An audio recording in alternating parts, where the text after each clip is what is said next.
बिस्मिल्लाहिर्रहमानिर्रहीम। आप माने या ना माने, लेकिन 7 और 8 जनवरी की रात को मरी में हुकूमत और माशरा दोनों यकसा तौर पर फेल हो चुके थे। आप रियासत की हालत देखें। महकमा मौसमियात ने 5 जनवरी को पेशेनगोई कर दी थी कि मरी से मालम जब्बा तक बर्फबारी हो सकती है और ये शिद्दत अख्तियार कर सकती है, लेकिन इसके बावजूद किसने सुना।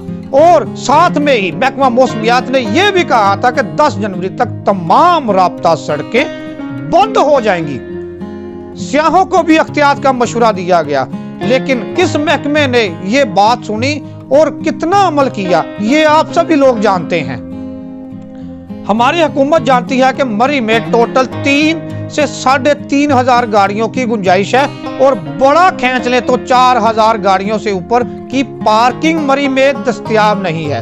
ट्रैफिक पुलिस ने भी बार बार हुकूमत को मुतला किया कि मरी में गुंजाइश से ज्यादा गाड़ियां आ चुकी हैं, लिहाजा अब सियाहों को रोकें। मरी ट्रैफिक पुलिस के तर्जुमान शफीक ने अपना एक वीडियो पैगाम चलवाया जिसमें वो बर्फ के ऊपर खड़े हैं और वो लोगों से अपील कर रहे हैं कि खुदारा मरी में और स्याह मत आए, आगे ही गुंजाइश से ज्यादा स्याह आ चुके हैं और मरी में स्नोफॉल भी बहुत ज्यादा होना शुरू हो चुकी है।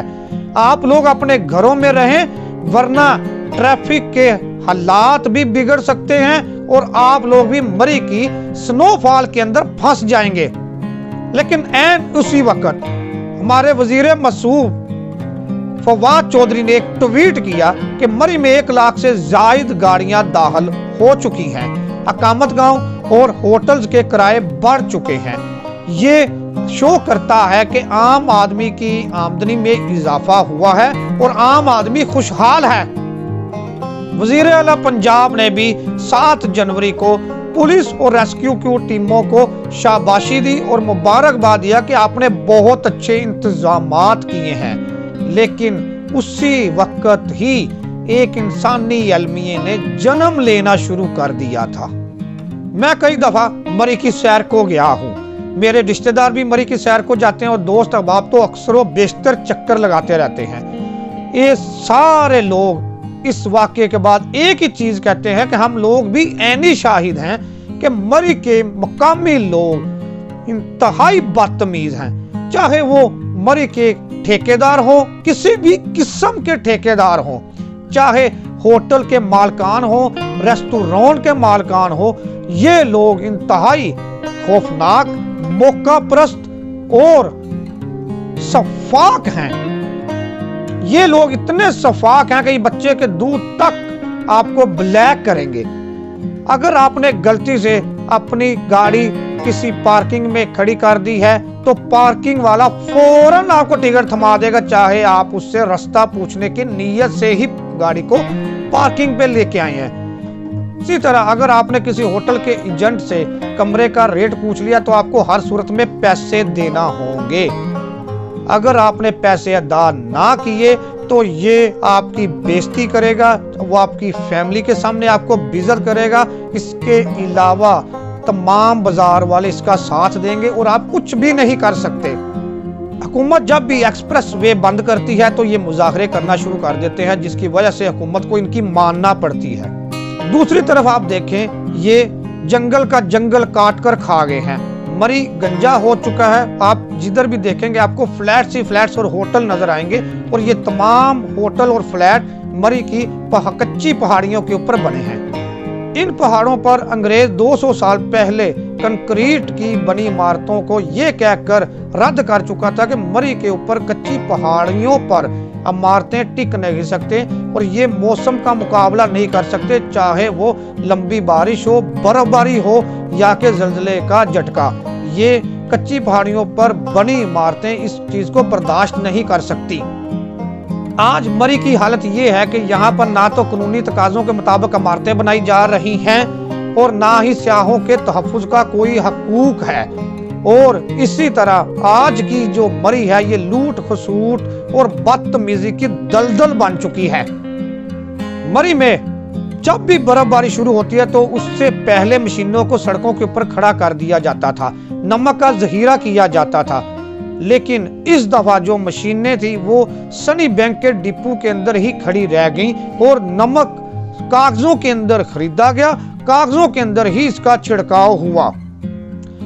جیسے ہی برف باری شروع ہوتی تھی تو یہ مشینیں فوراً اپنا کام کرنا شروع کر دیتی تھی اور برف کو ہٹانا شروع کر دیا جاتا تھا، کیونکہ اگر برف باری مسلسل پڑتی رہتی تو یہ اس جگہ نہیں پہنچ سکتی تھی جس جگہ زیادہ برف ہوتی تھی اور ان کے لیے راستہ بنانا مشکل سے مشکل ہوتا چلا جاتا تھا۔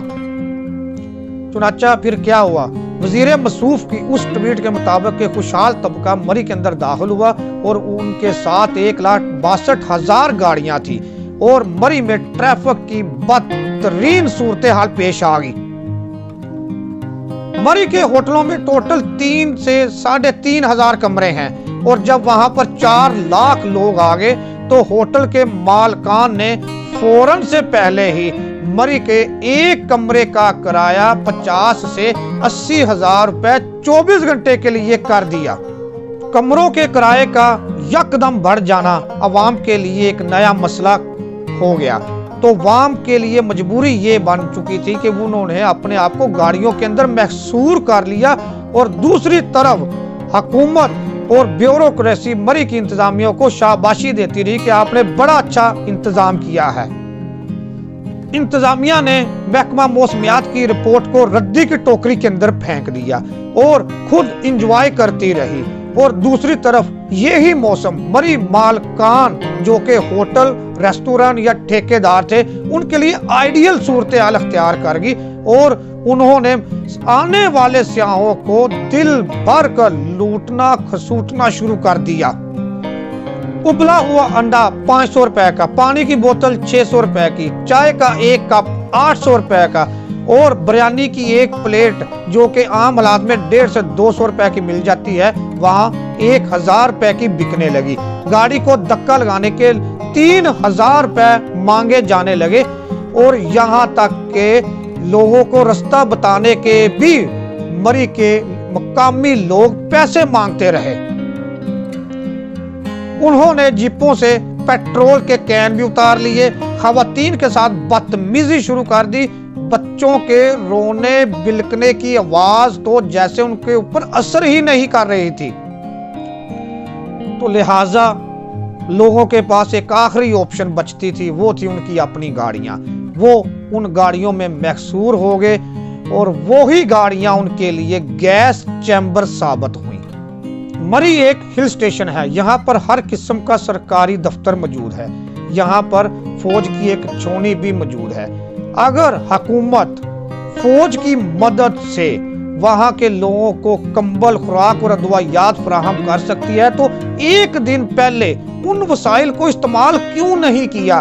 یہ سب سے بڑا سوال ہے کہ حکومت اگر ایک دن بعد وسائل استعمال کرتے ہوئے مری کے لوگوں کے مدد کر سکتی تھی تو اس سے ایک رات پہلے وہ وسائل کے ساتھ کیوں مدد کو نہیں آئی؟ ریاست کے پاس ہر قسم کے وسائل موجود تھے لیکن وسائل کو استعمال نہیں کیا گیا۔ اگر یہ وسائل ایک دن پہلے استعمال کر لیے جاتے تو شاید یہ صورتحال پیش نہ آتی، اور ہم ایک دن پہلے یہ وسائل استعمال کر کے بہت سارے لوگوں کی کیا جان بچا سکتے تھے؟ یہ سوال کرنا ہی مجھے تو بے وقوفی محسوس ہوتی ہے۔ ہم لوگ ایک گورگن قوم بن چکے ہیں جس کے پاس لاشیں دفن کرنے، رونے دھونے اور لواحقین کی امدادی رقم کے سوا کوئی سوچ نہیں ہے۔ آپ ملاحظہ فرمائے کہ جس شہر کے اندر 30,000 گاڑیوں کی پارکنگ ہے اور وہاں پر یکدم لاکھوں گاڑیاں آ چکی ہیں تو اس شہر کی صورتحال کیا ہوگی؟ جبکہ اسی دن وزیر مصروف صاحب ٹویٹ کر کے خوشی کے شادیانے بجا رہے ہیں کہ مری کے اندر 1 لاکھ گاڑیاں آ گئی ہیں اور عام آدمی خوشحال ہو چکا ہے۔ یہاں سوال یہ بنتا ہے کہ اس وزیر مصروف کی ٹویٹ کو کس نے سیریس لیا؟ کس محکمے نے یہ کارروائی کرتے ہوئے کہا کہ 1 لاکھ گاڑیاں آ چکی ہیں جبکہ 30,000 کی گنجائش ہے، 70,000 کو باہر نکال لیں؟ لیکن نہیں، ہم لوگ تو صرف اسی بات کے انتظار میں تھے کہ عام آدمی خوشحال ہو چکا ہے۔ وزیر مصروف صاحب نے خود کتنا ایکشن لیا، کہ 1,00,000 गाड़ियों की अगर रिपोर्ट उनके पास पहुंच चुकी है, तो उन्होंने पूछा कि 30,000 की गुंजाइश में 1,00,000 कहां से गाड़ियां जमा होंगी। तो क्या 70,000 को निकालने का उनके पास कोई बंदोबस्त था?